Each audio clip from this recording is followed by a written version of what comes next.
Good afternoon, everyone, and a very warm welcome to our webinar, when we will look at how we can make the most of our homegrown forages. I'm Debbie James, and as well as writing for Farmers Weekly, I farm in Pembrokeshire with my husband and son, where we not only grow grass, but kale and fodder beet as winter grazing for our cows and for our young stock. So to introduce our panel, first we have John Spence, who is the Forage Crops Product Manager at Limagrain. We also have dairy farmer Nick Zeal from Nick Devon, and last but not least, agronomist Helen Daniels from Picards. First, I'll ask our panelists to introduce themselves, and then we will open things up for discussion and put some of the advanced questions that we've received. You, as our audience members, can ask a question at any time. Just type them into the box at the foot of your screen, and I'll direct them to our panelists. The webinar is expected to last for about an hour and a quarter, and afterwards it'll be available on demand. You'll all get an email to let you know when it's ready for viewing. So let's go straight to the first of our introductions. John, please. Yeah, thanks, Debbie. So, as you said, I'm Forage Crops Product Manager for Limagrain. So I've been sort of involved in forage crops for scarily around 18 years now, and product manager for 5. So basically, I cover all things forage grass, fodder beets, short season brassicas such as stubble turnips and forage rapes, as well as sort of longer season kales and swedes, and basically look after, if you like, those portfolio of products from sort of the breeding side of things and product development through production and sort of sales and marketing. Yep. Lovely. Thank you, John. And Nick, would you like to tell us a little bit about yourself, please? I'm Nick Zeal, farm in Woolacombe, which is in North Devon, a dairy farm with 150 cows. I'm myself the 4th generation on the farm. We grow fodder beet and forage, try and make the best use of forage that we can for the dairy cows. How many cows do you milk? 150 in the herd. And is that on a all year round system? Yeah, we've got a block in calvers in the spring and a block in the autumn, and so we probably wouldn't milk any more than 130 at any one time, so with the rest being dry. So.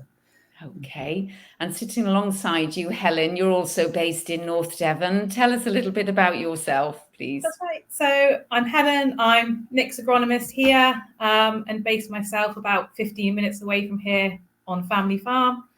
I've been with Picards as an agronomist since 2016, and I cover North Devon and West Somerset. Within the agronomy, I look after cereals, maize, a full range of forage crops.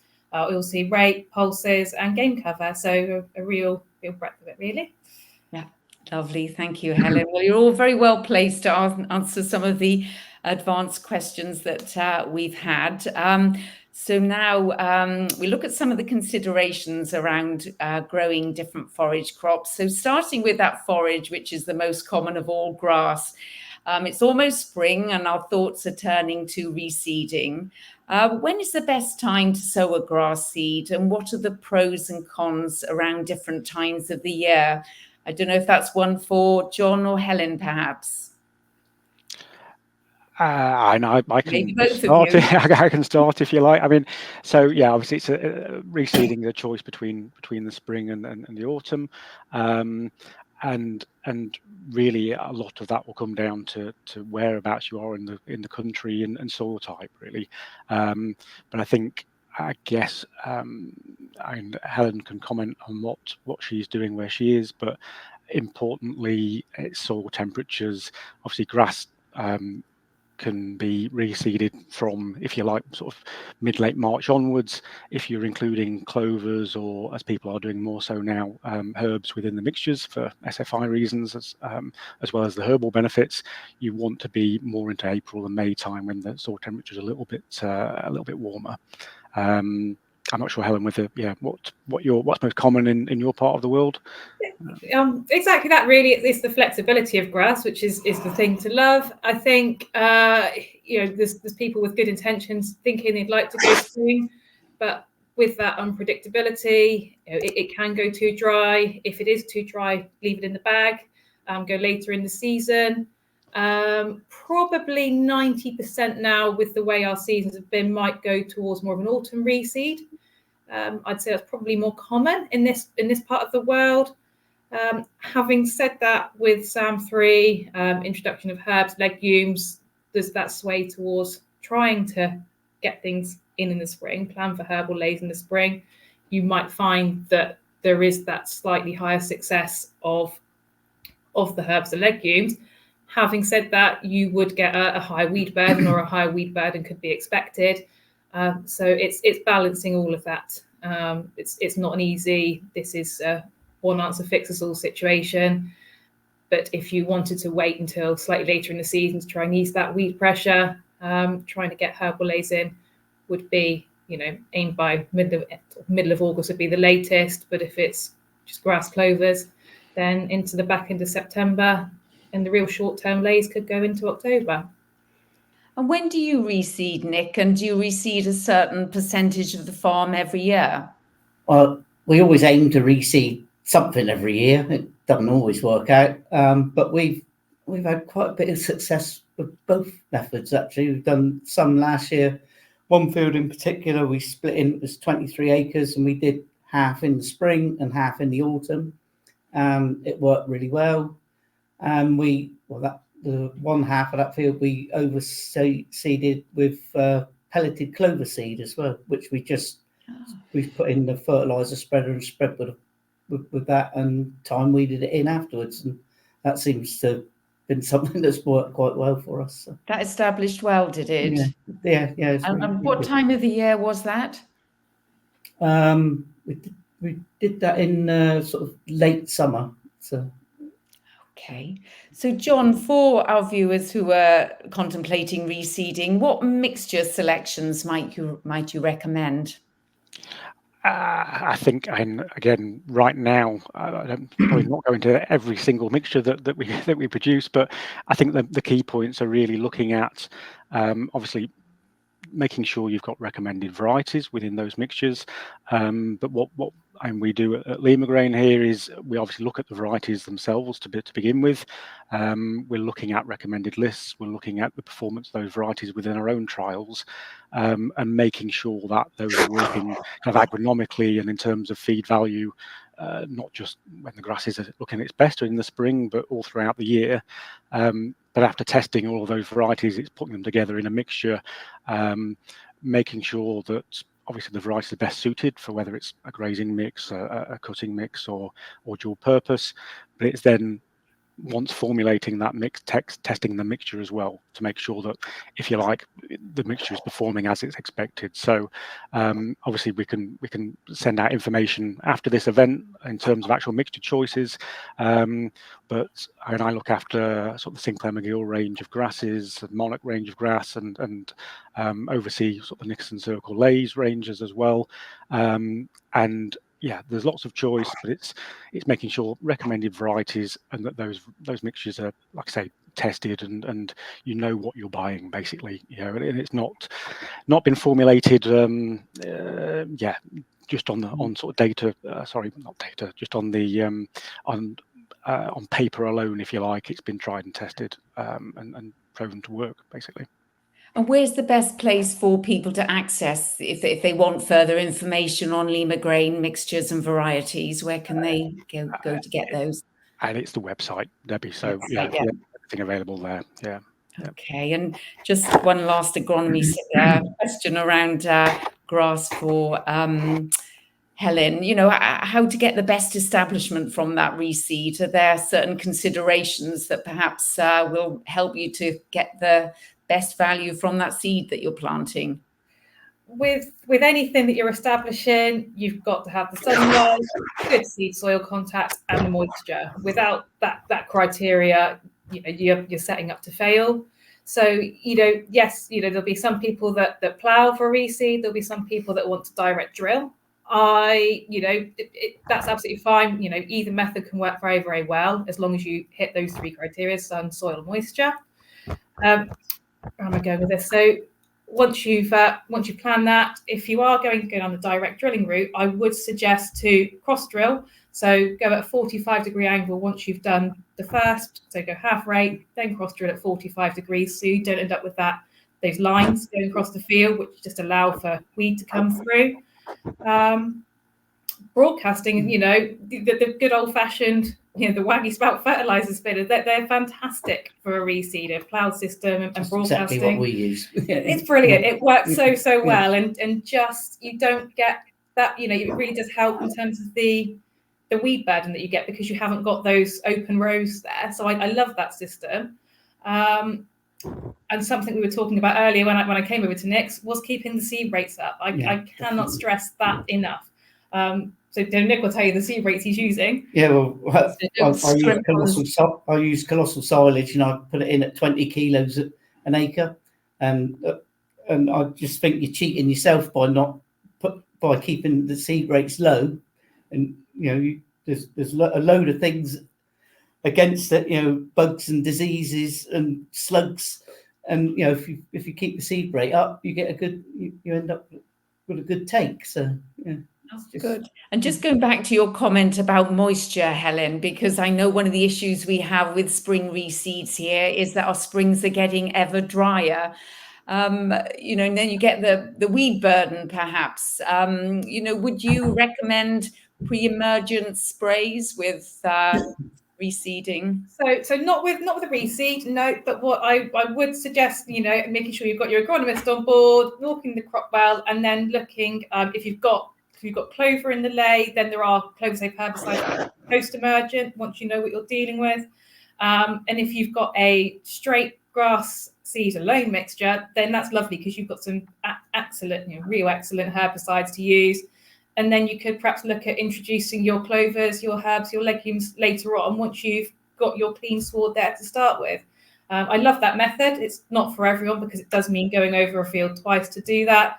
But if you've got a particularly docky ley that you need to clean up, or something like that, or thistle that you really need to get on top of, focus on the grass, get a good take, and then direct drill your herbs, your legumes, your clovers later on. We touched upon there about pelleted clover, which I love that, and John, I'm sure, can give more technical information on how it all works, but I can't rave more about the Limagrain's pelleted clover. I think it's fantastic, and from trying natural seed or that, it's been brilliant. Yeah, it's definitely worked. Yeah, well, I think I was going to ask that question, Helen, as whether how you felt it compared with, if you like, the natural clover. I mean, just a brief explanation. It's a pelleted clover blend called Clover Plus. So, and the varieties chosen are erring towards the larger side. So larger leaved white clovers tend to be a little bit more competitive, if you like. But clover seed itself is incredibly small, difficult to calibrate drills, and if you are broadcasting, especially on a windy day, you may end up with lines down the field. And so, we pellet it. It doubles the size of the seed. It doubles the weight of the seed. So, especially if you're broadcasting, you've got a much better chance of getting good soil to seed contact.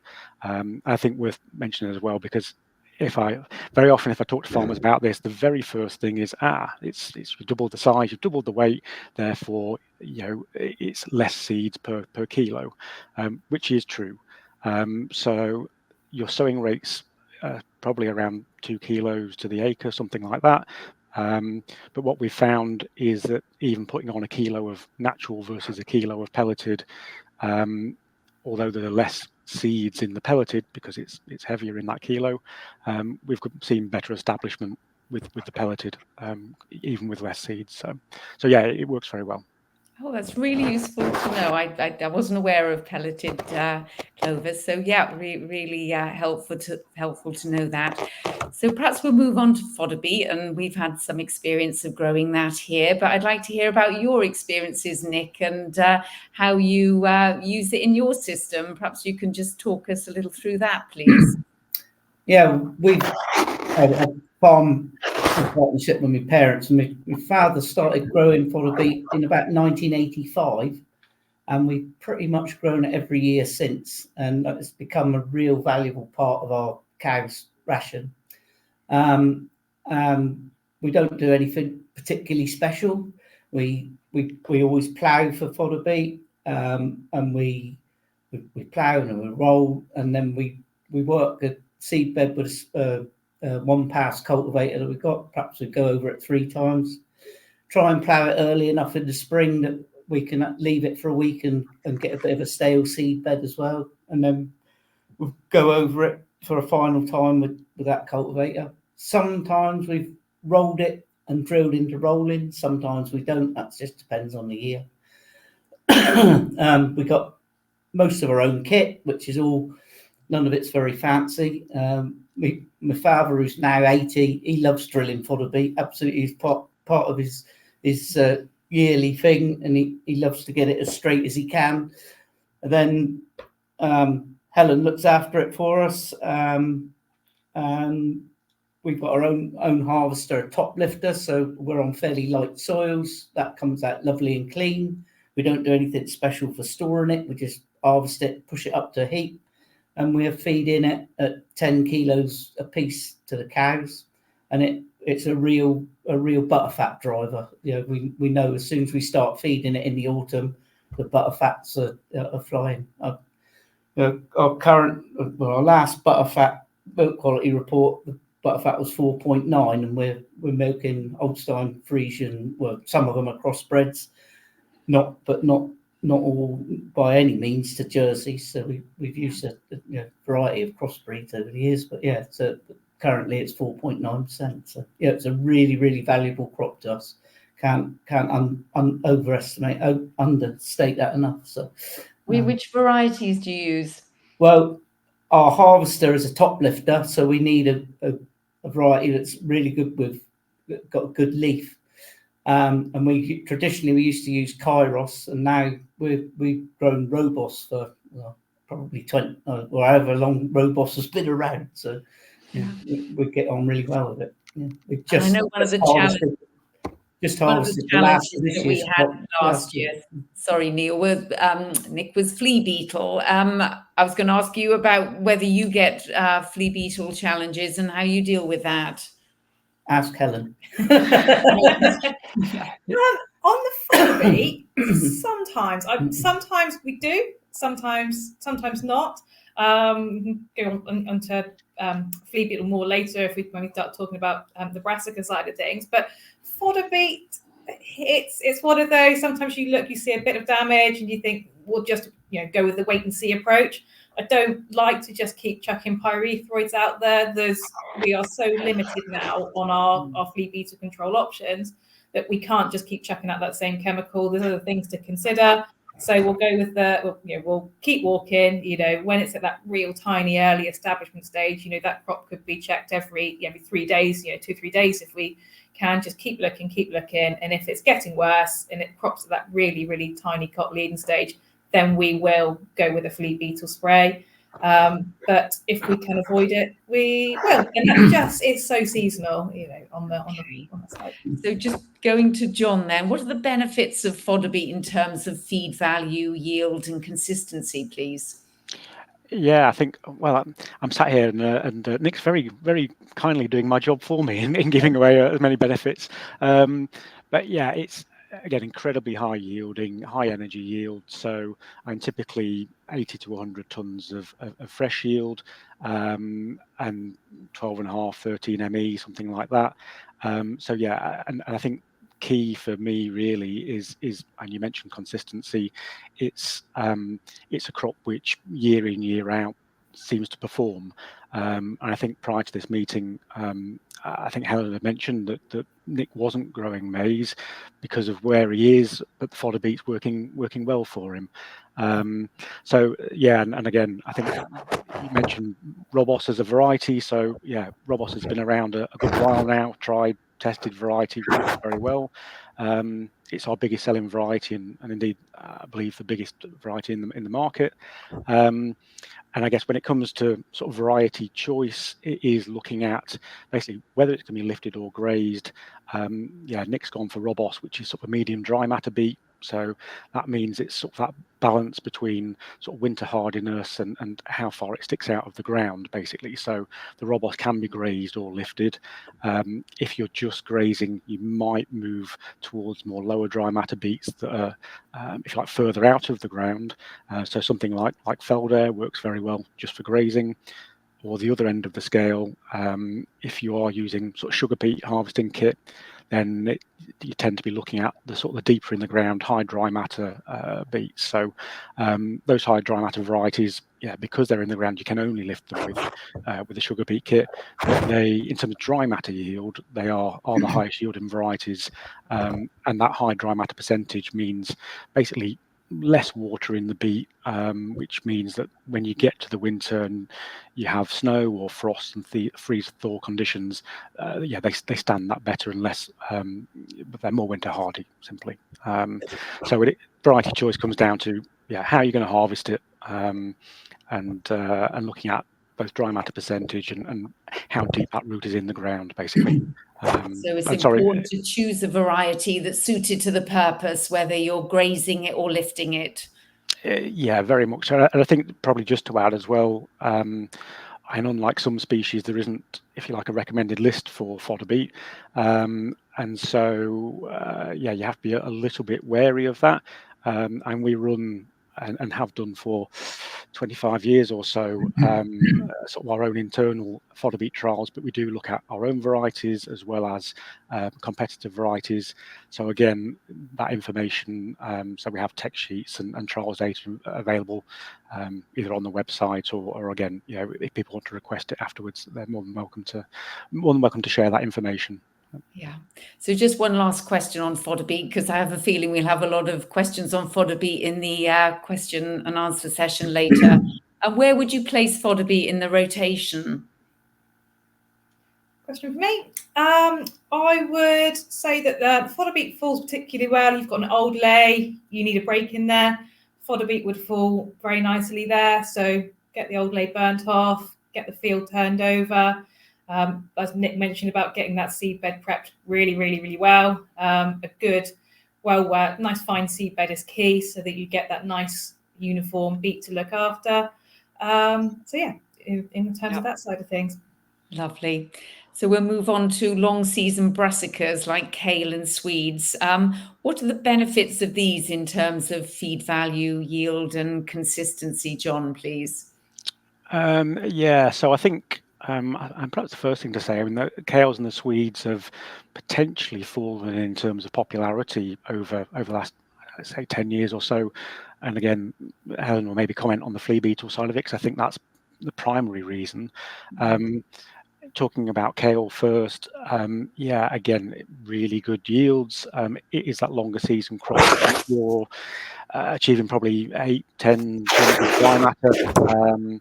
And compared to perhaps a stubble turnip or a forage rape, they're very good crops in their own right, but forage rape particularly has probably taken over some of the kale market, if you like. And as good as it is maybe half the yield that you would get from something like kale. So yeah, kale's well worth looking at, providing you can overcome that flea beetle issue, and very high protein, basically. I just briefly mentioning Swede. So again, it tends to be, if you like, a crop for more marginal areas, but probably massively undervalued in terms of its yield and energy content, but well suited to the wetter areas, basically. So yeah, west and the north. But again, it's just very high yields, very good forage quality. It's just overcoming those flea beetle issues in the first instance. Yeah. So before we move on to the flea beetle advice from Helen, where would you place those in the where would you place kale in the rotation? Oh, yeah, well, maybe Helen. One for Helen, please. Go, John. Well, I was just going to say, I mean, I think any of the brassicas that we talk about make, yeah, a great break crop in between grass. And Helen will be able to comment better than me in terms of sort of pesticide usage and the availability of seed treatments. But basically, as we're losing this chemistry, it's more and more important to try and have a break crop. So like I say, grass is the foundation, and we're fitting these other crops in and around that. But going from a grass to grass reseed is a more and more a risky option. So yeah, any break in between grass, in terms of fruit fly, leather jackets, etc., is a good plan basically. So I think kale, you'll be grazing over the winter, potentially going into a spring reseed, would work very well. Lovely. So Helen, flea beetles.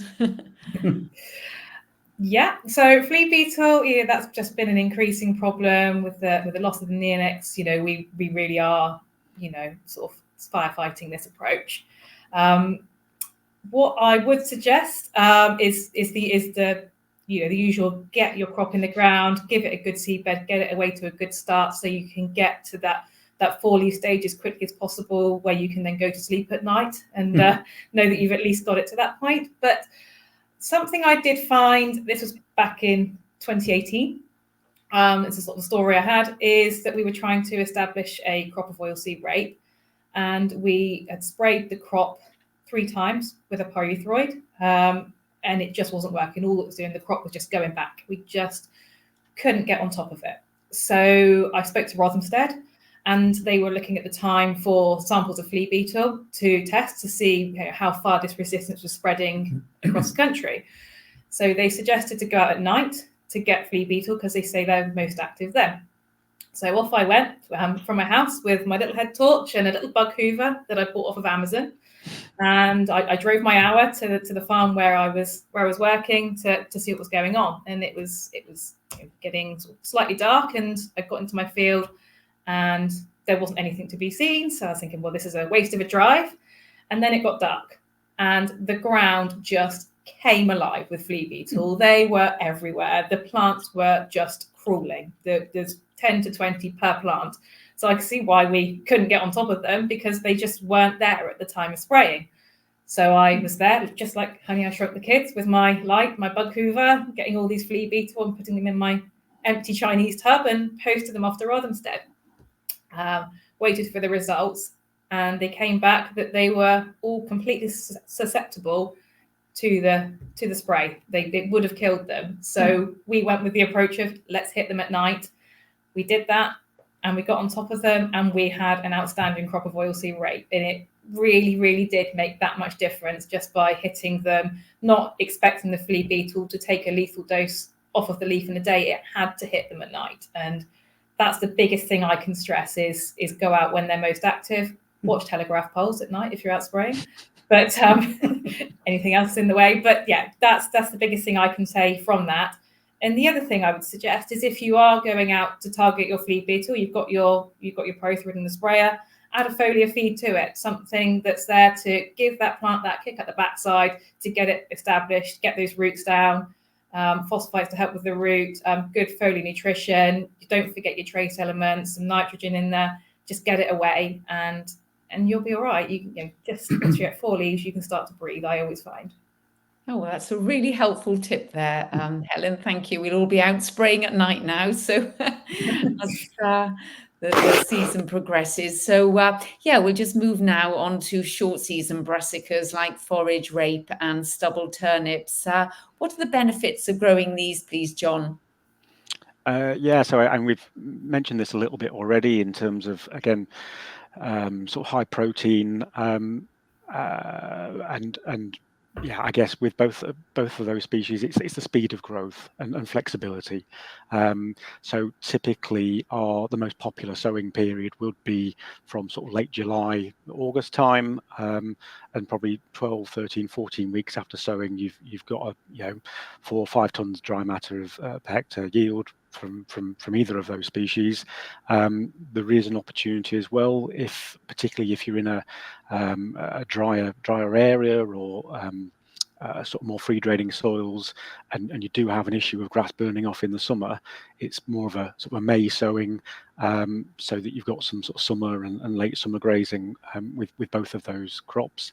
Perhaps worth mentioning, we do have a relatively new product now called Skyfall. So and we've sort of coined this a bounce back brassica. So the idea is you sow in May.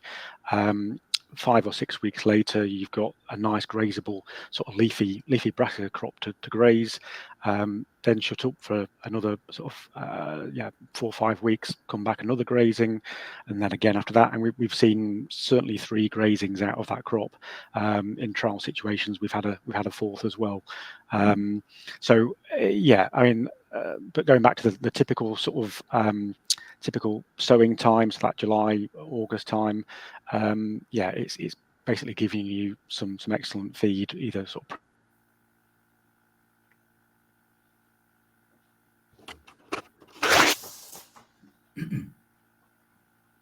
Oh, I think you've frozen, John. Anyhow, we'll move on.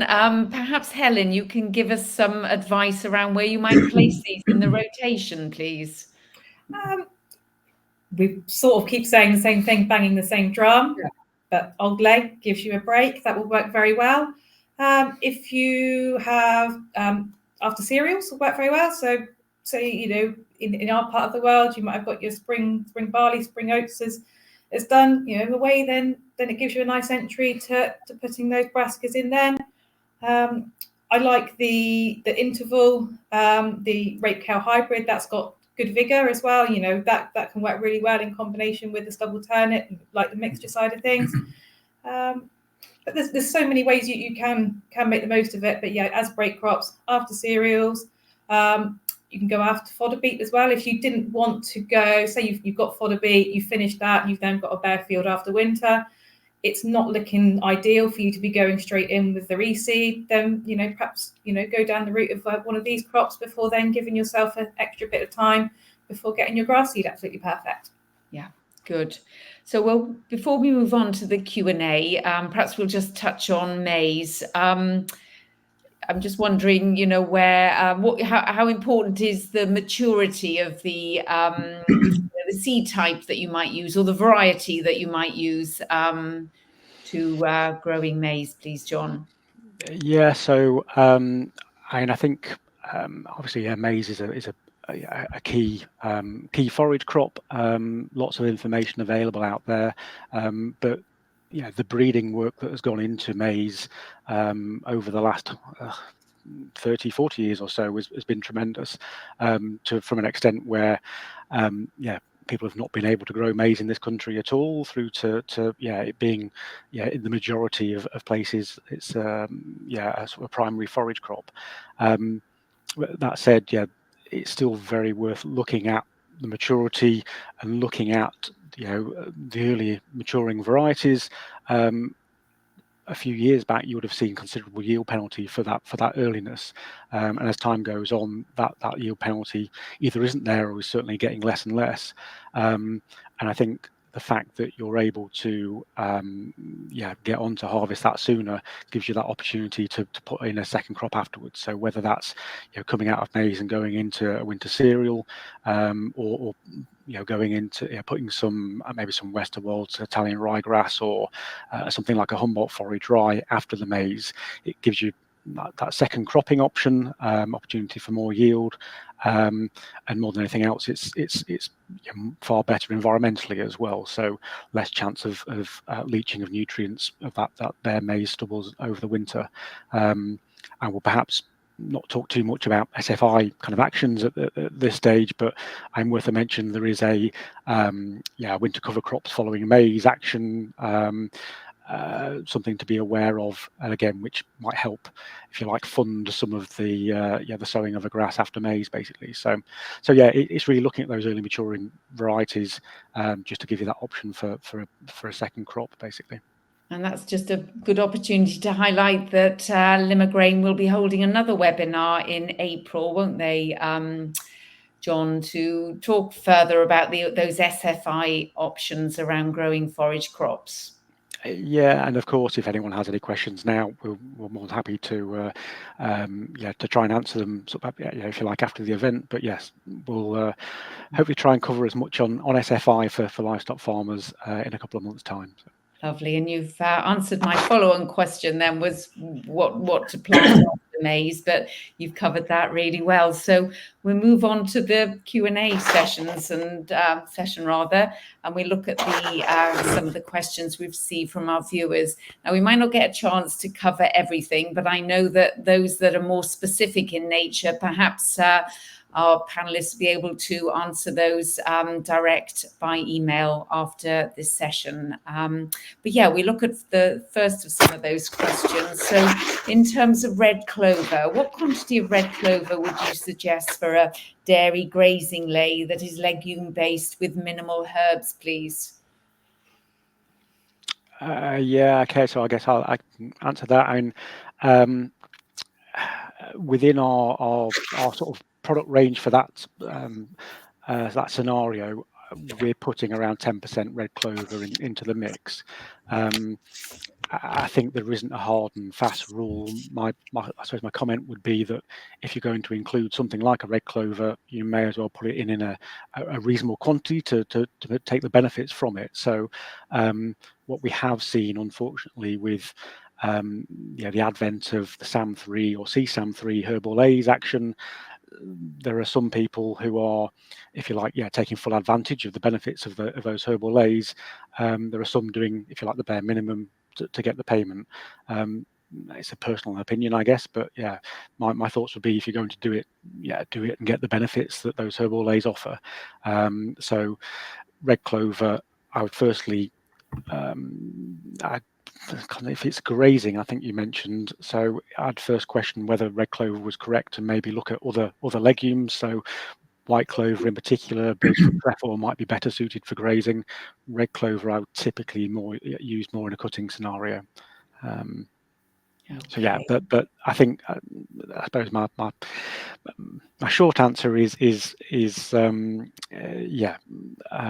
do it for the right reasons and do it for the benefits, as opposed to meeting the SFI rules, I think, to do the bare minimum. So I think one of our viewers has very heavy clay soils, because we've been asked, can you suggest any crops that are well suited to a very heavy clay soils for grazing and growing silage, please? Yeah, happy to pick that one up. So again, the most important bit that I'd be focusing on is those good quality grass lays, and have a look at the Sinclair McGill range, because there are so many good options there. But alongside those good grass lays, where you want to include forage crops, I'd be looking at something like the Skyfall, where you've got the summer grazing. You've got potentially 2, 3, even 4 grazings there. That would work very, very well in that system, because then you're not forced into having to graze that over winter. But if you are in a situation where you are looking for some overwintering into early season grazing, then have a look at the kales and the swedes, that side of thing. It just depends on whether you want the livestock out at that time of year. But there's no reason that the Skyfalls, the intervals, your rape kale hybrids, your forage rapes, your double turnips, there's no reason that any of that couldn't work for you.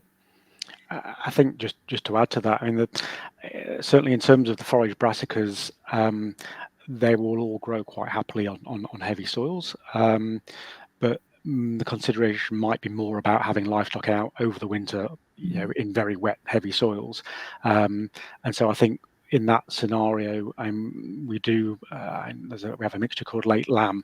It would be suitable for cattle as well as sheep, but basically it's in effect a stubble turnip forage rape mix, but with some Italian ryegrass there as well, and that grass is there to, if you like, add some density, if you like, a stronger root structure to hold the soil together, so it basically will stand, if you like, more resistant to poaching in that sort of scenario. And just to mention on the grass side of things, again, heavy ground, I wouldn't necessarily say a specific mixture will grow better than the other, but again, it's more about the density of that sward. So I'd probably look at something, our most popular mixture is a mixture called Castle Hill, which will be less tetraploid varieties, which can tend to be a little bit more open at times. So you want a good diploid proportion of grasses, just to have a denser sward, which will again be more resistant to poaching on heavier ground. And one of our viewers has a dairy goat herd, and he asks, at what point after establishing grass would you direct drill clover, please? It would depend if you've needed to use a herbicide to clean up once you've got your grass established. If you've done a weed cleanup, then you might want to leave it 3 months to make sure that residue effect is out of the way. But yeah, that would be the it depends on whether you've used a herbicide or not. And I'll just add on that, we tend to do it after we've cut or grazed really hard, so that it's, you can get the seed, Helen mentioned earlier about the soil contact. Got that light in there and it can get in, get germs, get away. And it's not having to compete. Yeah, and I think, again, so I'd put in and add, whether it's clover or any other overseed, that advice there is still the same, and that is, when you're introducing kind of any new seed, it's trying to put it into a situation where there is as little competition from the existing sward as possible. So graze it as tight as you can, or after a cut of silage, gives those new seeds the best possible chance. And we've had quite a lot of interest in the best ways of establishing herbs in permanent pasture. Don't know whether that's one for you, John, or for Helen, please. Yeah, I mean, I think, and this will be, potentially related to SFI, I suspect, again. But I think establishing it in permanent pasture might be quite tricky. It's about looking at how open the sward is. If it is a 20-year-old, very, very dense matted sward, you might be wasting your time. But I think it's looking at how open the sward is, and it will need harrowing, I think, is the first thing to say, to try and open it up as much as possible. And I think harrowing once, twice, as much as you dare, and you want to, it wants to be as brown as you dare get it, I think, is the thing. And then again, there are products available, legume and herb mixtures, to oversow into that. And I think, again, it's thinking about soil temperature, not doing it too early in the spring or too late in the winter. So it's probably, again, after first cut time, so the end of May into June is a good time, because you're putting into warm soils, give those legumes and herbs the best possible chance to get up and away and compete with existing grass. Yeah, okay. So another viewer wants to know whether they can have some advice on chopping beet to clamp to use all year round, potentially mixing it with soya hulls, soybean meal, and or ground barley to absorb moisture. Okay, and I'll go with that one. And I think I don't have direct kind of information about that specific situation, but what I can say is and we've done various work over the years at looking at ensiling beet with maize silage, which is a similar sort of concept, and that in effect is chopping the beet and layering it with maize silage. The idea being that the maize silage will kind of soak up the juice, if you like, of the sort of the ensiling beet. And it's something which originally started, or the first time I've come across it in any case, was in Denmark, where I believe that method is still being used. And I think it's basically having your first layer being the I think soil hulls was mentioned, or whether it's or the maize, the bottom layer being something that is going to soak up the juice, if you like, and then chopping the beet, probably not too small, because the smaller it gets, the more kind of effluent you're likely to lose. So if you like, a couple of inches would be, sort of chunks, if you like, would be the way to do it, spreading it evenly across a layer of maize or your soya hulls, and then another layer of the maize or soya hulls, and then more beet on top, and keep layering in that sort of situation.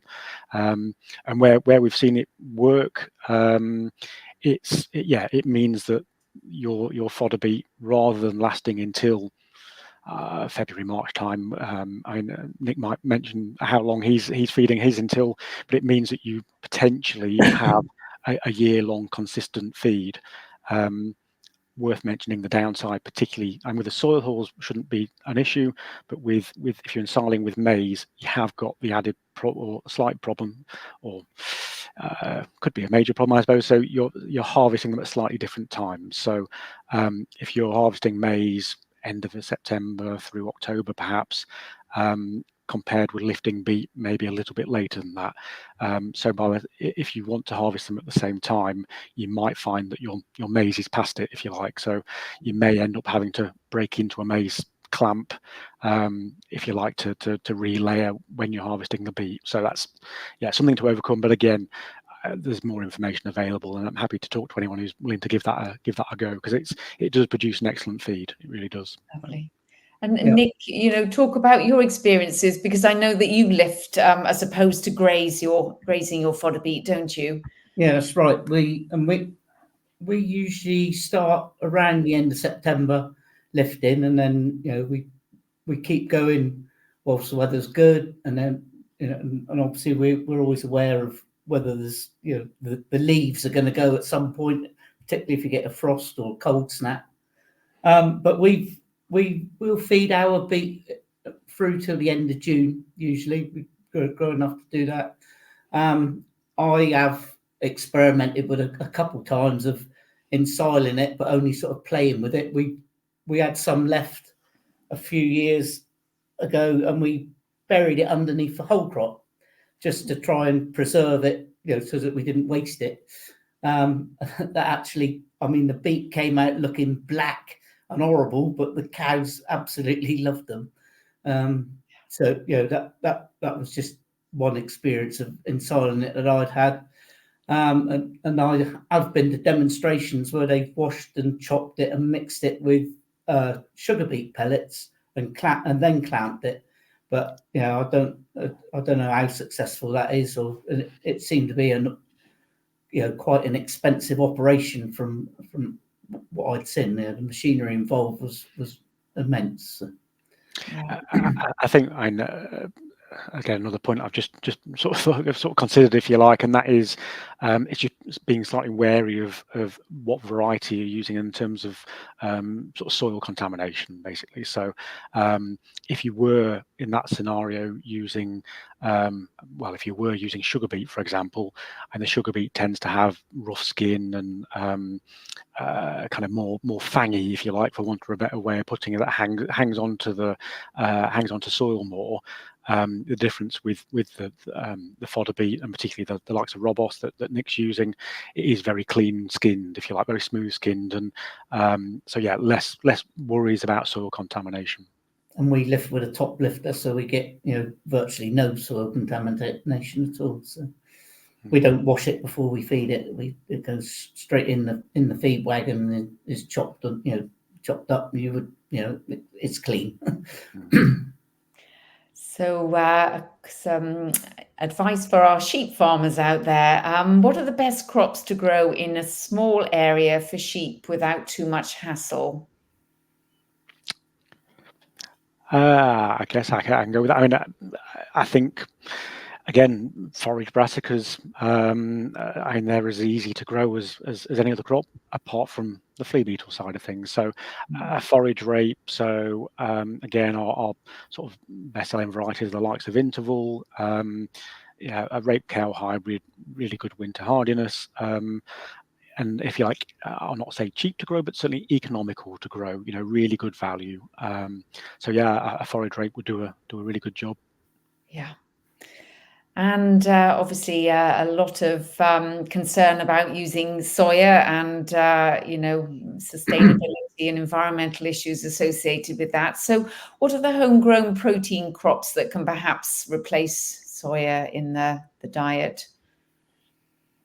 I would look after, several crops of spring beans in this area. That would be one of our most common. We would also have in place arable silage mixtures, so peas and barley, peas and oats, that side of things could also work very, very well. Other ways of upping protein in the diet would be something like lucerne, not in heavy soils at all, but where you've got good free draining soil. Lucerne can work fantastically. So just a couple of options would be my thoughts.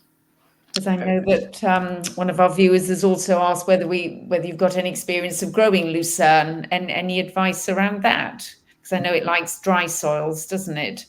Dry conditions. Yeah, I have done a bit here. Yeah, we did a bit, and it worked quite well. But until the beast of the east attacked it in 2018, and it didn't survive that. That was it, and that was the end of our trial. So, how many years were you into the trial or growing it at that point? I think it was probably its third year. So. Oh, because it has a certain longevity anyway, doesn't it? Yeah. Yeah, I think you'd expect, perhaps to go to a fourth or possibly even a fifth year, but so I think you may be quite lucky in it coming in the third year, perhaps. But but yeah, I think soil type is quite important. It doesn't like kind of getting its feet wet, so to speak. pH as well is important to make sure that you've got as neutral a soil as you can get. And it is a really good crop.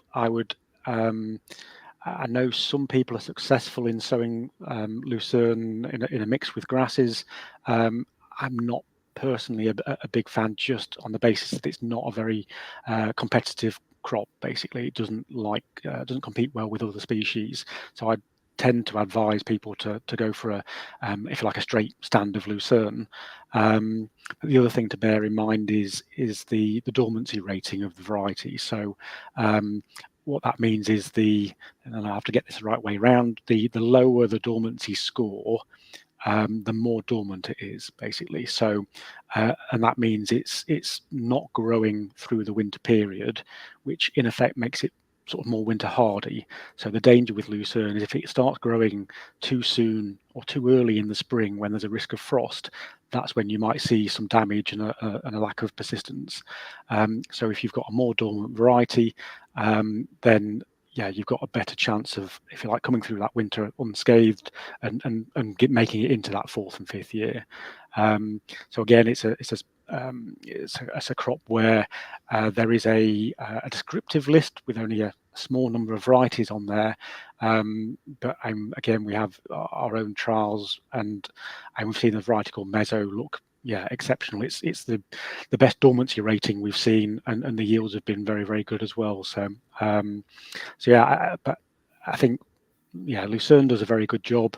Coming back to the sort of the high protein crops, I think if you're not in a situation where you can grow lucerne, it's going back to red clover. And there's a very good reason why red clover has been, if you like, one of the mainstay species for, dare I say, forever, for as long as I've been around in any case, and that's that it's suited to our climate. So if lucerne isn't for you because of a soil type or any other reasons, then either a straight crop of red clover or something like a colossal red, a mixture of ours, a sort of a hybrid and red clover grass mixture.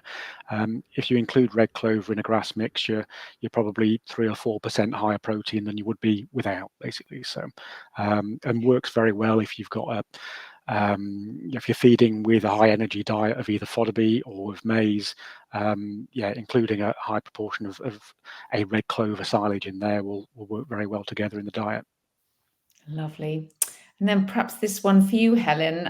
If you want to improve the quality of a grass sward, how would you suggest reseeding an old grass lay with new grass to avoid pests in the soil, please? The first thing I would do if the lay is looking old and the first thing I do with any crop I'm putting in is get a soil test done. I can't stress that highly enough. So make sure that everything's in place in terms of your pH and your plant nutrients.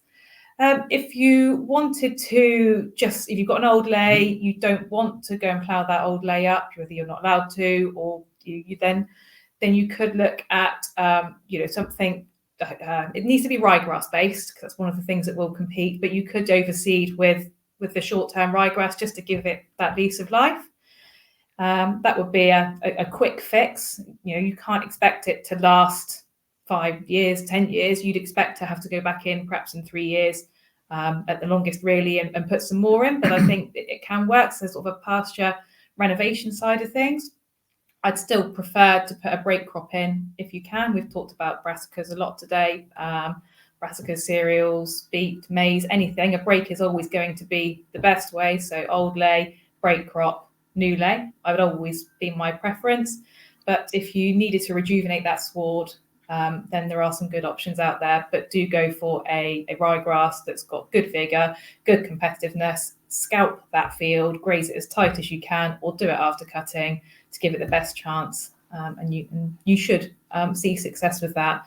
Don't do it when it's too dry, because you may as well leave it in the bag. But if you've got the moisture there, you scalped it, you've done all those things, and you've got everything in place nutrients wise, and the pH is right, then you should have good success. Lovely. And we have a livestock farmer who zero grazes grass, and he's asking how much dry matter yield should we target cutting commencing in April until November? I don't quite understand. I think, is that how much yield you'd expect zero grazing? I think so. Yeah, I think yeah. that's probably what he means. Yeah. Yeah, again, I don't know, Helen, whether you've got any experience or comment on that. I think typically, if you like, a medium term sort of cutting mixture, over the year, you would expect perhaps 15 tons of dry matter per hectare, something like that. It depends a little bit on the age of the grass that he's cutting, I guess. Quite an open question. How much fertilizer how much rainfalls? And maybe again, if that can perhaps be responded to in a bit more detail in email. Send over the details more on what's there and the details, and we can certainly have a look at that and be a bit more specific, because that's quite an open question. But love to be able to get teeth into and answer that. I think maybe the thing to say on that is that if you like, the newer the grass, the higher the yields are going to be, and if you are thinking about reseeding for that sort of situation, again, it's choosing a mixture designed for that job. So something that's for me, I would have closer heading dates, so that when you are taking those cuts, you've got consistent quality. Just again, using a tried tested mixture, as I've said before. So And just before we come to the end of our session, just one final question. Any comments one of our viewers asks around intercropping grass into maize, and he says it with a question mark and an exclamation mark, so I'm not sure quite what that means. Yeah, so this will be an undersowing or oversowing maize question, I guess. So I think where to start with this. So the two main kind of methods. You can sow grass kind of at the time of sowing the maize, and if you want to do that, you have to be very careful. Well, no, I'll start again.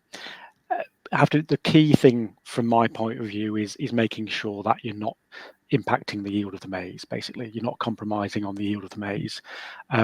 And so it's choosing the grass species and the technique to try and ensure that doesn't happen. So in terms of timings, it's either sowing grass at the same time as the maize, but maize, we mentioned this with lucerne, but maize is, you'd think, such a big bold plant, it would compete with anything, but it doesn't like competition at an early stage either. And so if you're sowing at the same time with the maize, you have to make sure that grass really is not very competitive, basically. So again, we have a mixture called under maize, designed for that job, and we use part amenity grasses and part basically slow species that have been designed, if you like, to grow as slowly as possible, so they're not competing with the maize, and sowing it probably around 15 centimeters or so away from the maize, so that you've got that distance and reducing the competition. But probably the slightly more popular way of doing it is round about sort of 6-leaf stage of the maize, and that's oversowing basically. So in that circumstance, you need to have something which is going to compete with the maize and establish in an environment which is it's basically very dry because the maize is sapping all of the moisture out of the ground. So there you would tend to look at sort of faster growing grasses. We tend to include sort of possibly an Italian ryegrass, but if you like, Italian ryegrass type festuloliums. So festulolium is a fescue ryegrass cross, basically, and if you have an Italian and tall fescue type festulolium, it's deep rooted, survives those droughty conditions well. So yeah, 6-leaf stage, but again keeping it 15 centimeters or so away from the maize. Or the alternative to all of that is, again, early maturing. Don't put it in the crop, early maturing variety, and put the grass in afterwards, because it gives you that opportunity, and then you're establishing one crop as opposed to trying to do two at the same time. Yeah, I actually saw it very successfully done on a livestock farm in Pembrokeshire, and they used oversowing, and that seemed to work.